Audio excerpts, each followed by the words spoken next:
देखिए कल वाली क्लास में आप सब थोड़ा बहुत पढ़ चुके हैं। कल आप लोगों ने पढ़ा था angular breadth of principal maxima 2 theta बराबर कितना आया था फार्मूला। अच्छा याद भी नहीं है फार्मूला, आ गए अपनी बेइज्जती कराने। 2 थीटा बराबर 2 lambda for secondary maxima. Secondary maxima बताने का क्या पैटर्न था? सेकेंडरी मैक्सिमा बताने का हमने कहा था सेकेंडरी मैक्सिमा बताने का तरीका क्या था? फार्मूला नहीं, आप लोग को सीधे फार्मूला बताने लगे यार। फार्मूला क्या था? हम पहला मिनिमा देख ले और दूसरा देख ले, उनके ठीक बीच में जो होगा, जोड़ना नहीं है कि सब जोड़ के बैठ जाओ। जोड़ के बैठोगे तो आप और आगे पहुंच चुके हो। जोड़ के अगर आधा करोगे तो ठीक बीच में आ जाओगे। ठीक बीच में जो लाई करेगा वो होगा सेकेंडरी मैक्सिमा। सेकेंडरी मैक्सिमा बताने का तरीका था। और आप सब ने क्या लिखा था? आप सब ने इंटर को डिफ्रैक्शन पैटर्न भी बनाए थे ना? डिफ्रैक्शन पैटर्न भी बनाए थे। और वो पैटर्न शायद सबसे पहले बीच वाला तो शायद ऐसे बनाया था, है कि नहीं है? बीच वाला ऐसे, उसके बाद अरे धीरे धीरे ये इंटेंसिटी आप घटाते हुए चले गए, ये हो गया, है कि नहीं है? अब ये वाला क्या था? ये थीटा ये वाला, ये छोड़ो ये वाला लैम्डा बाई डी प्लस ये प्लस 2 लैम्डा बाई डी। आगे वैसे चलता जाएगा, है ना? और इधर बताओ माइनस लैम्डा बाई डी, इधर माइनस 2 लैम्डा बाई डी, और ऐसे बढ़ता चला जाएगा। मैंने कहा अच्छा सबने पढ़ा था डेल्टा एक्स, याद आया होगा? सबने पहले पढ़ा था कि सर हमने सबसे पहले बताया delta X equal to D sine theta, पढ़ा था सबने। फिर दूसरा कॉन्सेप्ट आपने पढ़ा कि सर जो भी आप पढ़ रहे हैं delta X equal to D sine theta, सबसे पहले तो डेल्टा एक्स हमारा हो जाता है लैम्डा। बात लेकर हम लोग क्या मान के चलते हैं? मिनिमा के लिए डेल्टा एक्स बराबर क्या लिखा जाता है? लैम्डा। अभी लैम्डा कैसे कंफ्यूज हो गए ये कहां से है? तो मैंने बताया था सब लोगों को कि जो वहां मैक्सिमा के लिए पढ़े होंगे वो यहाँ मिनिमा के लिए पढ़ा दिया जाएगा, ऐसा समझ लो। याद है ना? मिनिमा के लिए हर बार क्या करते हो? लैम्डा बाई 2 ये तो करते हो, d बाई 2 sin थीटा बराबर लैम्डा बाई 2। तो उसको सॉल्व करने के बाद आपने फार्मूला लिखा था इसी में, आप सब ने याद है सबको? d sin थीटा बराबर प्लस माइनस n लैम्डा, ये यहां से है ना? अच्छा इसके बाद आप सबने पढ़ा था theta equal to plus minus n lambda by d। किसी भी, ये तो हो गया जो फार्मूला में था, बट ये असली फार्मूला जो आपके काम आता है। Theta equal to plus minus n lambda by d angular position है ना? Angular thickness of any minima है किसी भी मिनिमा। पहले का बताना होगा लैम्डा बाई d, दूसरे का बताना होगा तो 2 लैम्डा बाई d। ये आ गया। इसके बाद आपने क्या पढ़ा था बेटा? तीसरा पढ़ा था, तीसरा चौथा जो भी पढ़ा था angular breadth of principal maxima.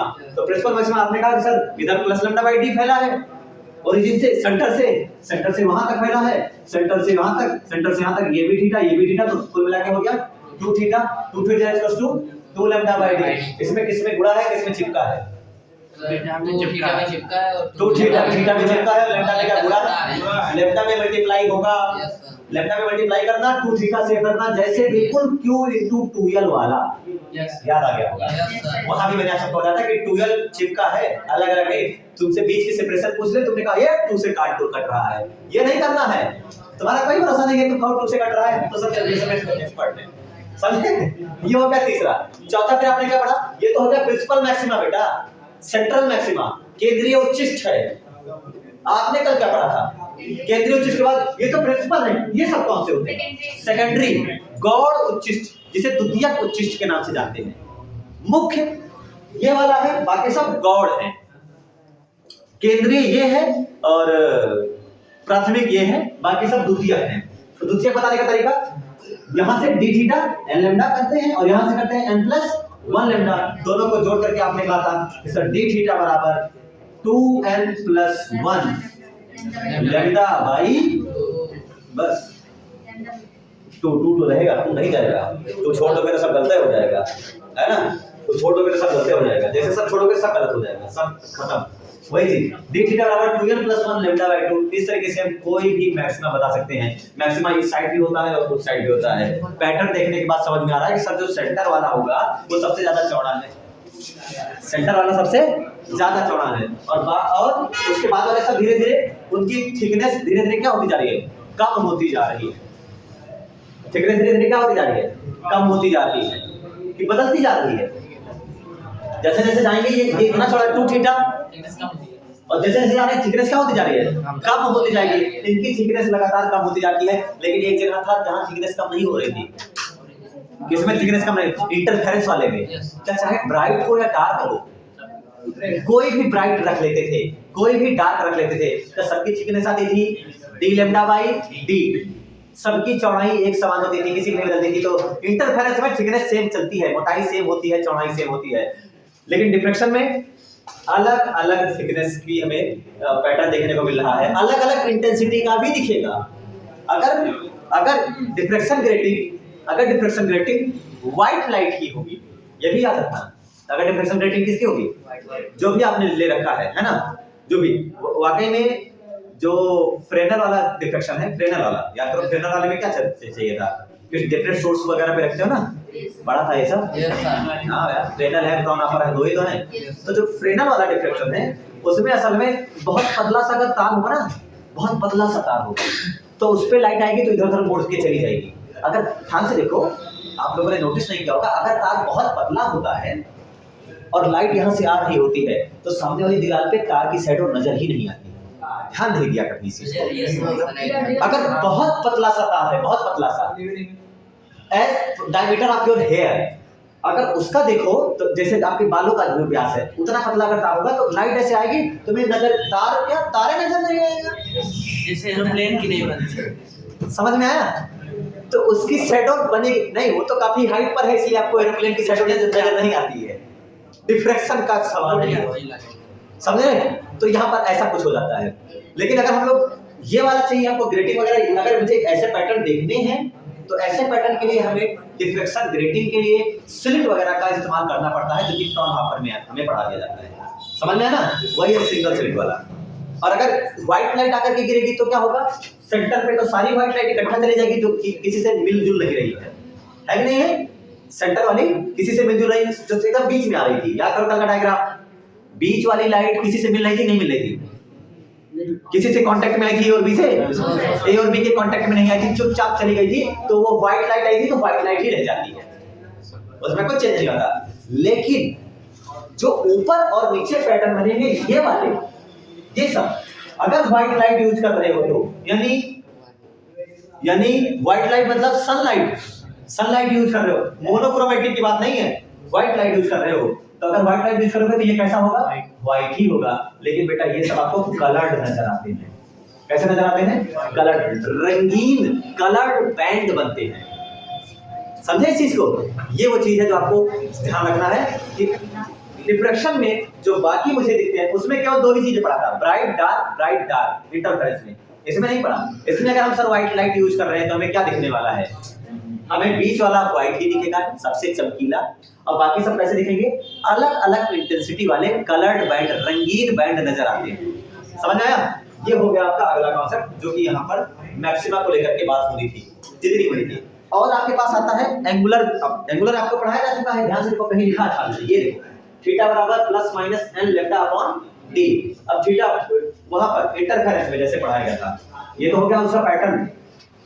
अगर आपसे कोई इंटरफेरेंस का पैटर्न पूछ ले तो डिफ्रेक्शन में लगातार अलग अलग इंटेंसिटी, अलग अलग थिकनेस, इंटरफेरेंस का पैटर्न कैसे बनेगा, मैं अगर दोनों पैटर्न बताऊं तो आप लोग ऐसे बनाइएगा, उसमें कुछ बदलता ही नहीं है ना? तो ये किसका पैटर्न बन रहा है, इंटरफेरेंस का पैटर्न, सबका D lambda by D, D lambda by D, D lambda by D, D lambda by D, ये इंटरफेरेंस का पैटर्न हो गया। डिफ्रेक्शन का पैटर्न कैसे हो जाएगा आपका, जैसे भी थोड़ी देर बनाया गया था, ये है ना, ये ऐसे पता चला जाएगा दोनों में डिफरेंस है ना। हाँ, लेकिन इसको धीरे धीरे थोड़ा क्या करते जाओगे, इसके कंपैरिजन में इन सबको धीरे धीरे छोटा करते हुए जाओगे, क्योंकि इनकी थिकनेस भी धीरे धीरे कम होती जाएगी, और सबसे लास्ट में जाकर के एकदम मिट्टी में मिल जाएंगे, खत्म हो जाएंगे, डार्क हो जाएगा, फुल डार्क हो जाएगा। तो दो तरीके को आपको पढ़ना है, इंटरफेरेंस डिफ्रेक्शन। यहाँ पे इंटरफेरेंस होता है पर डिफ्रेक्शन का पैटर्न कुछ अलग होता है, तो यहाँ से इंटरफेरेंस और डिफ्रेक्शन में डिफरेंस पता लग जाता है।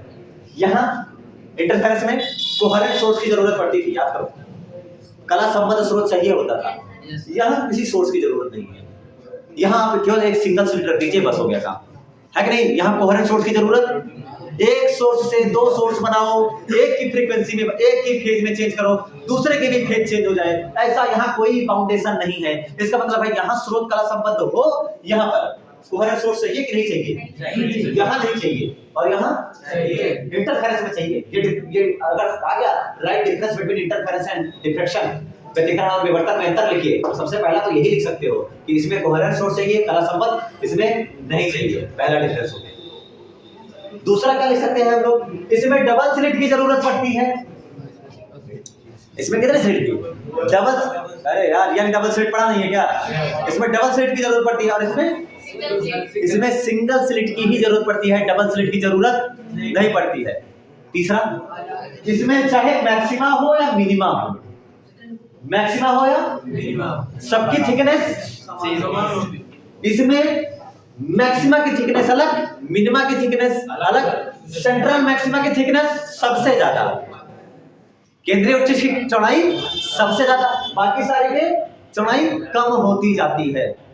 कितने कॉन्सेप्ट, कितने डिफरेंस हो गए? तीन। पहला कोहेरेंट सोर्स, दूसरा सिंगल स्लिट डबल स्लिट, तीसरा थिकनेस ऑफ बैंड। इसके दीप्त बैंड जो है, इसका जो दीप्त फ्रिंज है ना, ब्राइट है, और इसका जो ब्राइट है, दोनों की थिकनेस मतलब इसके सब ब्राइट एक ही जैसे होंगे, सब डार्क एक जैसे होंगे। और यही नहीं, ब्राइट और डार्क भी आपस में सेम ही होते हैं, ये अलग अलग होते हैं। डी लैम्डा बाई डी होता है, इसमें अलग अलग होता है, इसमें सब अलग अलग होगा। क्या तीन हो गया? चौथे डिफरेंस के बारे में क्या हो सकता है भाई? चौथा डिफरेंस क्या लिखा जा सकता है अगर सोचो तो? इंटेंसिटी। इनमें सबकी इंटेंसिटी एक जैसी ही नजर आएगी। अगर ये वाला व्हाइट है ना, ये वाला ब्लैक होगा, ये वाला व्हाइट होगा, ये वाला मतलब पांच साइड होगा, अंधेरा होगा, दिखेगा नहीं। उसके बाद ऐसा हो जाएगा कि जहां पर इंटेंसिटी तक जहां तक पहुंच पाई, उसके बाद पूरा फुल ब्लैक ही नजर आएगा। उसके बाद कुछ नहीं, जहां तक पहुंच पाई एक फिक्स रीजन में आपको व्हाइट डार्क, ब्राइट डार्क दिखेगा, उसके बाद सब गायब हो जाएगा।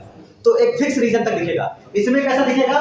धीरे धीरे इंटेंसिटी कम होती जाएगी, तो डिक्रीजिंग इंटेंसिटी वाले बैंड नजर आते हैं यहाँ पर। यहाँ तीव्रता सबकी एक समान होती है, यहाँ सबकी तीव्रता अलग अलग होती है। चार डिफरेंस। पांचवा जो आपको समझना है, पांचवा ये है कि इसमें डार्क और ब्राइट में डिफरेंस करना बड़ा आसान है इंटरफेरेंस में, समझे? व्यतिकरण में ये डिफरेंस करना कि भाई यहाँ से यहाँ तक डार्क है, यहाँ से यहाँ तक डार्क है, और यहाँ से यहाँ फिर क्या शुरू होगा? ब्राइट, फिर यहाँ से यहाँ तक डार्क है, फिर यहाँ से क्या शुरू होगा? ब्राइट। इसमें इतना आसान नहीं होता, जिसे बोला जाता है कंट्रास्ट। क्या बोलते हैं? कंट्रास्ट। एडिटिंग वगैरह में जो आप लोगों ने देखा होगा कंट्रास्ट वगैरह, जिससे क्लियरनेस या शार्पनेस थोड़ी बहुत बढ़ती है, जिसको हिंदी में लिखा जाता है विपर्यास। इसमें अच्छा विपर्यास होता है। विपर्यास का मतलब समझो, कंट्रास्ट का मतलब एक और दूसरे के दो जो बगल बगल वाले ना, उनमें डिफरेंस पैदा करना, उसे बोलते हैं कंट्रास्ट, लाइन बनाना। इसमें बाउंड्री क्लियर नहीं हो पाती है कि कहां से ब्राइट शुरू हुआ, कहां से डार्क शुरू हुआ, इसमें क्लियरिटी रहती है। तो पांच डिफरेंस मैंने बता दिया, पांचों डिफरेंस आपके दिमाग में छप जाना चाहिए। पहला कोहेरेंट सोर्स की जरूरत होती है, नहीं होती है। दूसरा डबल स्लिट की जरूरत होती है, सिंगल स्लिट की जरूरत होती है। तीसरा सेम थिकनेस की होती है, अलग अलग थिकनेस की होती है, और सेंट्रल वाली सबसे ज्यादा थिकनेस की होती है। चौथा इंटेंसिटी सबकी सेम होती है, इसमें इंटेंसिटी डिक्रीजिंग होती है, बीच वाले की सबसे ज्यादा इंटेंसिटी होती है। पांचवा, इसमें कंट्रास्ट अच्छा होता है, इसमें कंट्रास्ट कम अच्छा होता है। पांचों डिफरेंस याद हो गया? डिफ्लेक्शन, इंटरफेरेंस और डिफ्लेक्शन में डिफरेंस है ना। अब एक और छोटा सा टॉपिक है,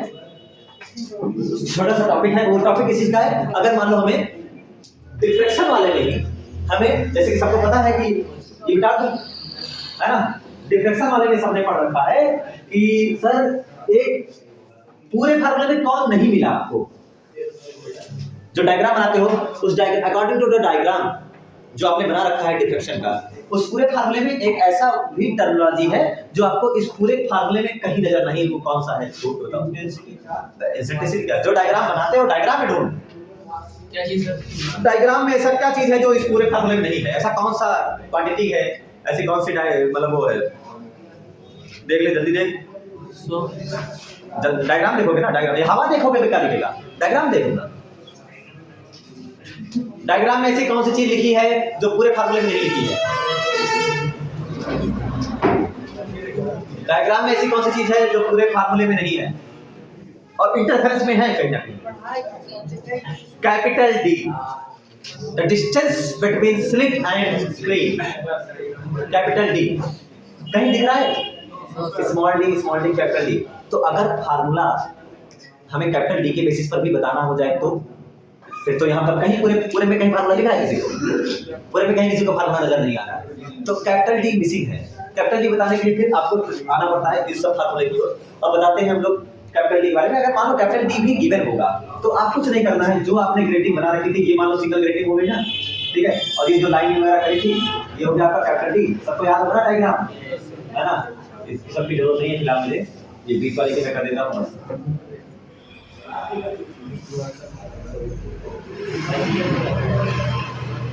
ये हो गया आपका बीच वाला जो जा रहा है, ये एंगल कितना है? बीच वाला थीटा, और यहाँ भी कितना डिग्री है? थीटा। अब देखो ये थीटा कब मिलेगा आपको? जब बड़ा वाला ट्रायंगल लगाओगे। लगाओगे नहीं लगाओगे? ये डी कब मिलेगा? जब बड़ा वाला ट्रायंगल लगाओगे। बड़ा वाला ट्रायंगल लगाने का तरीका क्या है sir? Distance from centre to the point P and upon capital D। तो अगर मुझे देखना है ध्यान से इस थीटा को लेकर के, अगर मुझे किसी पर्दे की दूरी भी दी गई हो सवाल में, आएगा न्यूमेरिकल, इसमें कैपिटल डी भी गिवन होगा, तो कैपिटल डी को टैकल करने का क्या तरीका है? तो कैपिटल डी कैसे आएगा भाई? थीटा इक्वल टू, ध्यान से देखना क्या लिखा जाएगा? थीटा इक्वल टू, और कई बार y दिया रहेगा। y क्या है?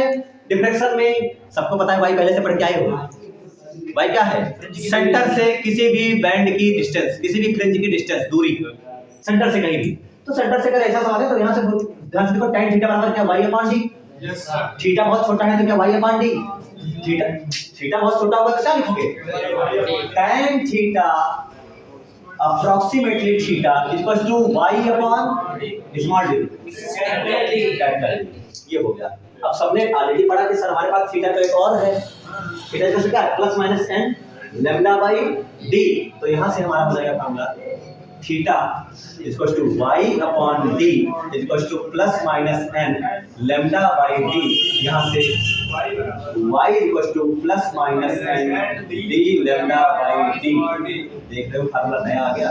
d lambda by d interference में भी पढ़ा था, और d लैम्डा बाई d यहाँ भी पढ़ा है। और ये n d lambda by d आता क्या था? याद करो तुम लोग। एनवी ब्राइट फ्रिंज नहीं यार, ब्राइट फ्रिंज, दीप्त फ्रिंज की दूरी थी, याद आया? और ये कौन सी फ्रिंज की दूरी आ रही है? डार्क फ्रिंज की। तो अगर डार्क फ्रिंज की वाले में बात करें तो सब फार्मूला वही वाला याद करे और हो सब काम हो जाता है। इसीलिए मैंने कल बताया था आपको कि 2n - 1 और 2n + 1 दोनों एग्जिस्ट करा सकते हैं, ठीक है, बट n बराबर 0 रखना पड़ेगा, है ना? 0 पे दोनों लाइन नहीं करता, इसलिए वहां 2n - 1 करके पढ़ा दिया जाता है। तो y बराबर plus minus n d lambda by d, ये हो गया। अब एक और चीज, यहाँ पर लेंस वगैरह रखा जाता था, याद करो। मान लो जो लेंस रखा जा रहा है उसकी फोकल लेंथ गिवन हो। अरे और कॉन्सेप्ट है यार, कॉन्सेप्ट के अंदर कॉन्सेप्ट, जिससे फार्मूला लगेगा। मान लो तुम्हें डी ना दिया हो और लेंस की फोकल लेंथ दी गई हो, फिर जानते हो क्या बताएंगे? जो ध्यान से देखना, ये लेंस इसके काफी पास में रखे होंगे, ठीक है, बहुत दूर नहीं ले जाकर रखेंगे, एकदम पर्दे में छिपा के लेंस रखेंगे या पास में रखेंगे? स्लिट के पास में रखेंगे या पर्दे के पास में? स्लिट के पास। हाँ, नहीं तो तुम सोचो कि पर्दे के पास रख दे, पर्दे के पास रखोगे तो मिलाएंगे कब? इसलिए स्लिट के पास रखा जाता है। स्लिट के पास रखेंगे तो स्लिट के अगर काफी क्लोज होगा, लेंस काफी क्लोज होगा, तो ऐसा नहीं मान सकते कि सर डी हम यहाँ पर रखेंगे ताकि यहाँ पर फोकस कराए। ऐसे जो भी रेज निकलेगी कहाँ पर? यहीं पर तो फोकस होगी ना। तो in the case of absence of D, अगर डी ना गिवन हो तो क्या लेंस की फोकल लेंथ से काम चलाया जा सकता है? हो सकता नहीं हो सकता है? तो जो फार्मूला है n d lambda by d, सोच बताइए, तो formula n d lambda by d वहां हो जाएगा n f lambda by d। तो d approximately two focal length of the lens, क्योंकि लेंस यूज था तो उसकी फोकल लेंथ बैठी थी आराम से, कि हमारा तो कोई यूज ही नहीं है लेंस का, बच्चे कैसे याद रख पाएंगे मुझे? तो उनको इसलिए फोकल लेंथ वाला फार्मूला दे दिया जाता है। अगर फोकल लेंथ भी गिवन हो लेंस की, d एब्सेंट हो, तब सवाल लगाने का तरीका हो जाएगा y + minus n f lambda by d। इस तरीके से आपका और सारा कॉन्सेप्ट जो है वो कंप्लीट होता है, और यहाँ कंप्लीट होता है आपका डिफ्लेक्शन। कंप्लीट हुआ, जैसे यहाँ कंप्लीट होता है डिफ्लेक्शन, और वेग ऑप्टिक्स आज यहाँ पर विराम लेती है, और अब शुरू होता है न्यूमेरिकल का सेशन। आइए शुरू करते हैं। आइए, काफी देर की मेहनत मशक्कत बाद पता चला कि यूपी बोर्ड में क्या चीज है, थोड़ा बहुत पढ़ लेते हैं पोलराइजेशन के बारे में, ठीक है?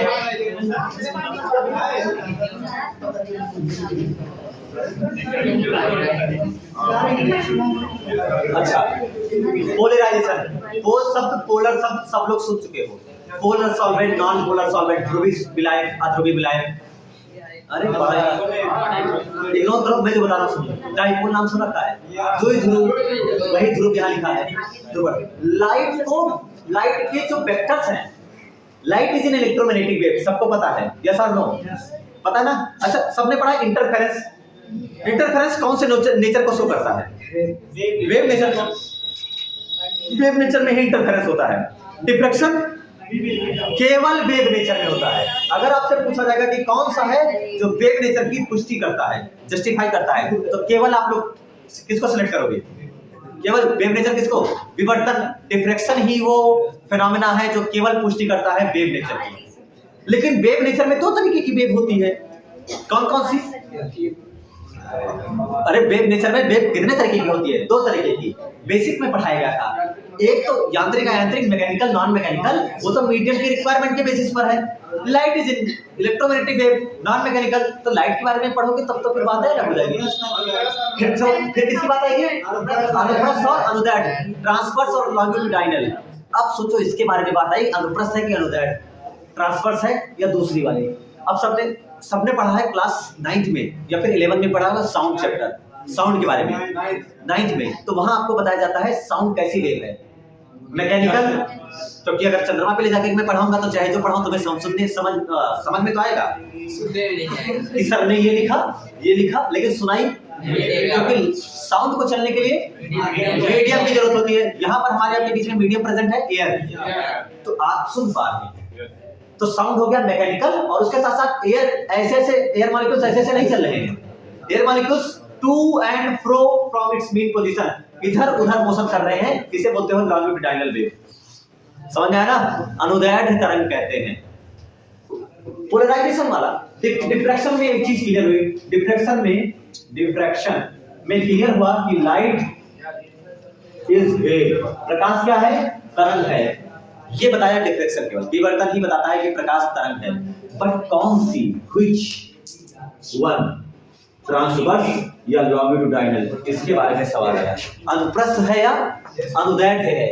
अब सबको पता होगा लाइट कैसी वेव है, अनुप्रस्थ, अनुदैर्ध्य, ट्रांसवर्स, लॉन्गिट्यूडाइनल। अनुप्रस्थ इलेक्ट्रोमैग्नेटिक वेव वाले चैप्टर में तुम सबने पढ़ रखा है। ट्रांसवर्स असल मैंने तुम्हें बताया भी था कि आगे चैप्टर होगा तो वहां पढ़ेंगे भी कि लाइट, अब ध्यान से देखना, वेव नेचर को शो करता है डिफ्रैक्शन, लेकिन ट्रांसवर्स है या लॉन्गिट्यूडिनल है, इसको शो करता है पोलराइजेशन। और पोलराइजेशन केवल और केवल शो करता है ट्रांसवर्स नेचर को, यानी अनुप्रस्थ प्रकृति को दर्शाता है।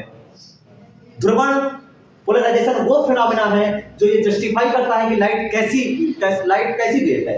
ट्रांसवर्स है, अनुप्रस्थ तरंग होती है, अनुदैर्ध्य नहीं होती है, लॉन्गिट्यूडिनल नहीं होती है, वो होती है साउंड। अब अनुप्रस्थ में कैसे ऑसिलेशन होता है? अगर ये वेव ऐसे जा रही है तो इसके पार्टिकल ऐसे मोशन करेंगे, ये वाला इधर उधर करेंगे। ये सही है गलत है? गलत है। क्या पार्टिकल ऐसे मोशन करेंगे? है कि नहीं है? ऐसे मोशन करने मतलब अपनी जगह पर ऊपर नीचे perpendicular oscillate to the direction of propagation of wave, wave के चलने के परपेंडिकुलर मोशन करते हैं, ये होता है अनुप्रस्थ। इसीलिए तुमको बेसिक पहले ही पढ़ा दिया जाता है कि बेसिक पढ़ के बैठे रहोगे तो काम आएगा तुम्हारे। What is polarisation? आप सबको पता है लाइट इज इलेक्ट्रोमैग्नेटिक वेव है ना। और अगर एक पॉइंट सोर्स से लाइट चलेगी तो एक ही डायरेक्शन में चलेगी या सारी डायरेक्शन में चलेगी? साइड। तो अगर कोई ये लाइट का सोर्स है, कोई लाइट का सोर्स है, ठीक है, लाइट का सोर्स है, कोई लाइट सोर्स है, तो इसमें जो भी लाइट निकल रही है वो सभी डायरेक्शन में चल रही है कि नहीं है? लाइट क्या है? सभी डायरेक्शन में चल रही है। तो इस डायरेक्शन में चलने की वजह से यहाँ पर जो लाइट के वेक्टर हैं, लाइट की vector, light is an electromagnetic wave, electric field भी है और मैग्नेटिक फील्ड भी है। इलेक्ट्रिक फील्ड वाले भी वेक्टर कूद रहे हैं, मैग्नेटिक फील्ड वाले भी वेक्टर अपनी अपनी जगह पे कूद रहे हैं, और वेव आगे बढ़ रही है। तो यहाँ पर सारे वेक्टर कूद रहे हैं, सब एक दूसरे के परपेंडिकुलर ऑसिलेट कर रहे हैं 3D के। अब जब सब इधर उधर कूद रहे हैं तो ऐसी लाइट को कहा जाता है अनपोलराइज्ड लाइट, अध्रुवित प्रकाश। पोलराइज का मतलब, पोलराइजेशन का मतलब होता है ध्रुवण, दिशा देना, डायरेक्शन देना। इसमें कोई डायरेक्शन है लाइट में, भले वो आगे बढ़ रहा है, लेकिन उनके जो वेक्टर्स हैं उनमें कोई डायरेक्शन, कोई ऐसे कूद रहा, कोई ऐसे कूद रहा, कोई ऐसे कूद रहा, कोई ऐसे कूद रहा। उस प्लेन में अगर ध्यान से देखो तो सब अलग अलग दिशा में कूद रहे हैं। लेकिन अगर किसी तरीके से सामने कुछ डिवाइस वगैरह लगाया जाए, किसी तरीके से सामने कोई डिवाइस लगाया जाए और जो लाइट सामने आए वो कुछ इस हिसाब से आए, या तो केवल ऐसे ऐसे ही हो, ये देखो ध्यान से। अब उसके सारे सारे जो भी कंपोनेंट्स हैं कैसे ऑसिलेशन कर रहे हैं, एक ही डायरेक्शन में। केवल कौन से वेक्टर बाहर आए जो परपेंडिकुलर ऑसिलेट कर रहे हैं, केवल एक डायरेक्शन पर, एक डायरेक्शन, उनके वाइब्रेशन की, उनके ऑसिलेशन की, उनके कूदने की केवल एक दिशा है, वही वाले बाहर आए। और इस फिनोमेनन अनपोलराइज्ड से, बिना दिशा वाले कंपन से, सभी दिशाओं में कंपन कर रहे वाले प्रकाश को आपने केवल एक दिशा में कंपन करने वाला प्रकाश में सीमित किया। इस घटना का नाम होता है ध्रुवण। ध्रुवण क्या है? अनपोलराइज्ड लाइट को पोलराइज्ड लाइट में बदलना। अब अनपोलराइज्ड लाइट किसे कहते हैं? अध्रुवित प्रकाश। ऐसा प्रकाश जिसकी दिशा निर्धारित नहीं, ऐसे बोलेंगे, ऐसा प्रकाश जिसके वेक्टर सभी दिशाओं में कंपन कर रहे हो, स्वतंत्र वेक्टर, है ना। जैसे यहां से निकलने वाली जो लाइट है, इसके वेक्टर फ्री है, स्वतंत्र कंपन कर रहे हैं, फ्रीली, इनको किसी से मतलब नहीं है, सब सारी डायरेक्शन में कंपन कर रहे हैं। इसलिए ये वाली लाइट जब आपकी नॉर्मल ग्लास पे पड़ती है, हेलमेट लगाए रहते हो या कांच वो ग्लास लगाए रहते हो, तो जब लाइट पे पड़ती है तो आपको चमकता हुआ सब दिशाओं में से चमकता दिखता है। हेलमेट लगाने पर काफी दिक्कत आती है। क्या एक पॉइंट सोर्स दिखता है, पॉइंट के बाद चारों तरफ तारा दिखता है, और वो ये चीज है। लेकिन एक ग्लास आते हैं पोलराइड ग्लासेस, पोलराइड ग्लासेस आते हैं, उन ग्लासेस को लगा देने के बाद आपके आंखों पर ऐसे चमकने वाला प्रकाश आपको नहीं दिखता है। आपको केवल एक डायरेक्शन में ऑसिलेशन, परपेंडिकुलर वो मोशन करने वाले, ऑसिलेशन करने वाले वेक्टर्स आपकी आंखों पर गिरते हैं और चकाचौंध से आप बच जाते हो, है ना। आपकी आंखें झिलमिलाती नहीं है और आप आराम से बाइक चलाते हुए आगे निकल जाते हो। पोलराइड वाला, इसीलिए ट्रक वगैरह पर ये पोलराइड फिल्म वगैरह लगा दी जाती है सामने, ताकि वो एकदम सेफ चले। ब्लैक कुछ दिखता नहीं है, वो ब्लैक फिल्म नहीं है, वो मत सोचना, वो दूसरी वाली, वो अलग से लगवाते हैं ताकि उनके सामने जो लाइट आती है बड़ी बड़ी, है ना, तो वो लाइट उनकी आंखों पर चकाचौंध, माओ सोचो बहुत हैवी लाइट आई और आंखों पर लग गई और उन्हें समझ नहीं आया, तो तब तो अब ट्रक से बड़े एक्सीडेंट हो सकते हैं। इसलिए सामने वो पोलराइड फिल्म लगाना बहुत जरूरी है। इसीलिए पोलराइड ग्लासेस होते हैं रोड पर एक्सीडेंट कम करने के लिए, इसलिए पोलराइजेशन जरूरी भी है पढ़ना।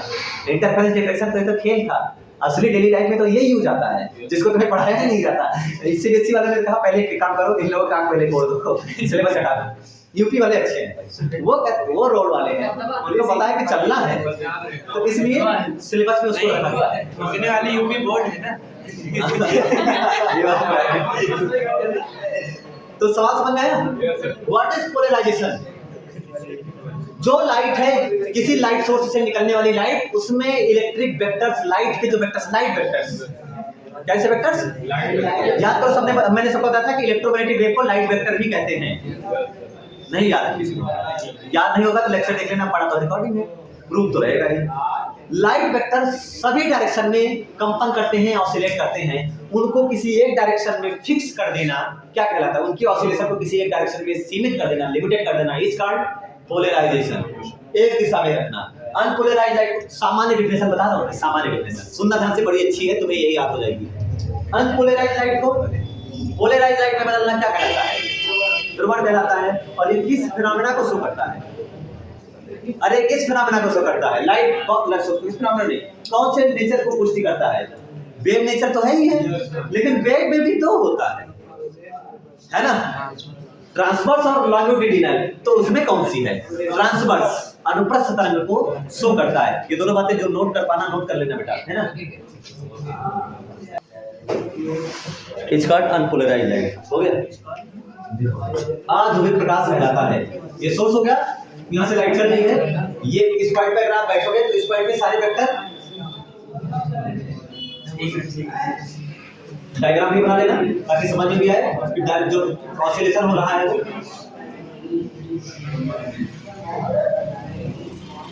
किसी तल में, किसी प्लेन के अंदर, किसी प्लेन में सभी दिशाओं में ऑसिलेशन कर रहे हैं। ये हो जाएगा आपका कैसी लाइट?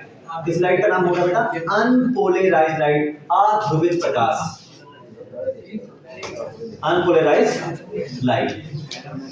अब व्हाट इज पोलराइजेशन? ध्रुवण क्या है वो भी जान लेते हैं, ठीक है। जैसे डिफ्रेक्शन ग्रेटिंग आती है ना, दो प्लेट को एक पास पास में रखो तो उसके ऊपर ट्रांसफर, आप लोग करना चाहते कर लेना, डिफ्रेक्शन ग्रेटिंग बना लेना, सिंगल स्लिट, दो प्लेट लेना। पहले तो एनसीईआरटी में शायद बना भी रहेगा, अभी भी है नहीं पता नहीं, देखना जैसे दो प्लेट लेना, उनको किसी कार्डबोर्ड में या फिर थर्माकोल जो होता है व्हाइट वाला, उसमें उन दोनों को रखना और बहुत पास पास हटा के रखना, ठीक है। और धार वाला जो उसकी सामने वाली हिस्सा है वो अपनी तरफ रखना, समझे, जिधर से स्लोप होती है वो वाला हिस्सा अपनी तरफ रखना और ऐसे रख करके ऐसे रखना और उसके ऊपर टॉर्च मारना और टॉर्च लेजर लाइट वाली वो ज़्यादा सही होगी, उसको एक बार ट्राई करना। जब वो लेजर लाइट उसके उन धारों से बीच से जाएगी ना तो तुम्हें एकदम क्लियर दिखेगा डिफ्रेक्शन। तो करके देखना और कल आके बताना कि हाँ सर मेरे से हुआ है, मैंने बना लिया था। अगर होगा तो नॉर्मल टास्क करोगे तो नहीं दिख पाएगा इतना अच्छा, बट अगर उससे करोगे ना वो मोनोक्रोमेटिक लाइट होती है, उसमें तुम्हें अच्छा पैटर्न देखने को मिल जाएगा। ब्राइट डार्क और सामने स्क्रीन भी होगी, ये तो अंतरिक्ष में देखो। हाँ ब्राइट डार्क कहाँ सर, वो तारा अंधेरा रे सर बन गया।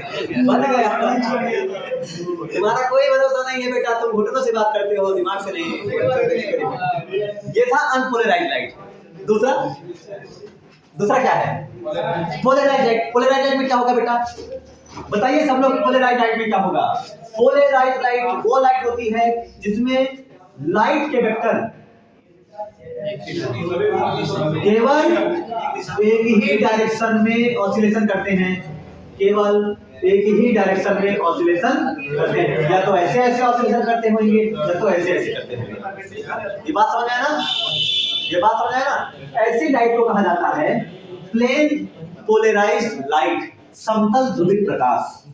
प्लेन पोलराइज्ड लाइट समतल ध्रुवित प्रकाश के नाम से जाना जाता है, जिसमें लाइट के वेक्टर केवल किसी प्लेन में एक ही दिशा में कंपन करते हैं।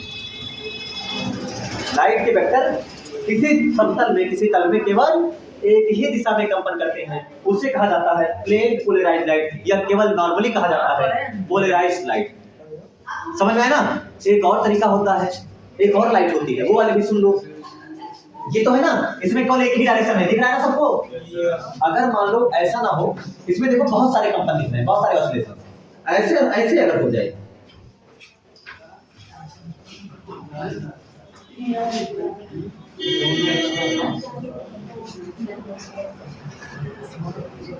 ये वाला क्लास देखो, आपको पहले तो अनलिमिटेड डायरेक्शन मिल रही है। अब अनलिमिटेड डायरेक्शन के बाद आपको क्या मिल रही है? थोड़ी बहुत तो लिमिटेड है या नहीं है? ध्यान से देखिए, केवल दो ही डायरेक्शन है। इसे कहते हैं पार्शियली पोलराइज्ड लाइट, आंशिक ध्रुवित प्रकाश। इसका नाम क्या होगा? पार्शियली पोलराइज्ड लाइट, आंशिक ध्रुवित प्रकाश। ये है कंप्लीट पोलराइज्ड लाइट या केवल पोलराइज्ड लाइट, समतल ध्रुवित प्रकाश जिसमें तल में है। ये तरीके से आपको तीन मैंने पढ़ाया है, unpolarised light, polarised light and partially polarised light. ठीक है, आंशिक ध्रुवित प्रकाश। और यही हमें पूरा पढ़ना है, किस नेचर को जस्टिफाई करता है ये पोलराइजेशन भाई। तो अगर आपके सामने अगर सवाल है कि पोलराइजेशन को जस्टिफाई, मतलब पोलराइजेशन कौन से नेचर को, कौन से लाइट के कौन से नेचर को, वेव्स में कौन से नेचर को, तो ट्रांसवर्स अनुप्रस्थ प्रकृति को मैं बार बार कह रहा हूँ क्योंकि एमसीक्यू में एक क्वेश्चन आता है और बच्चे अंधेरे में आ जाते हैं, ध्रुवण से अनुदैर्घ्य लगा देते हैं, लॉन्गिट्यूडिनल मार के चले आते हैं। हाँ मार देते हैं, कहते हैं 22 में है, 22 में मार दे, जैसे ध्वनि और अनुदैर्घ्य हिंदी वाले में। हाँ मारते हैं बेटा, अब लोग हंस रहे हो, सच है। तो क्या करें जब उनके पास कोई आंसर नहीं है तो क्या कर ले? इसीलिए मैं बार बार बता रहा हूँ, प्रकाश है हिंदी वाले, प्रकाश ना प्रकाश, तो अनुप्रस्थ और उसको दिखाता है ध्रुवण। क्लियर है? आज से इतना ही, नोट्स बनाते रहिए, रिवीजन करते रहिए, बाकी इसका लेक्चर कल बताया जाएगा। धन्यवाद।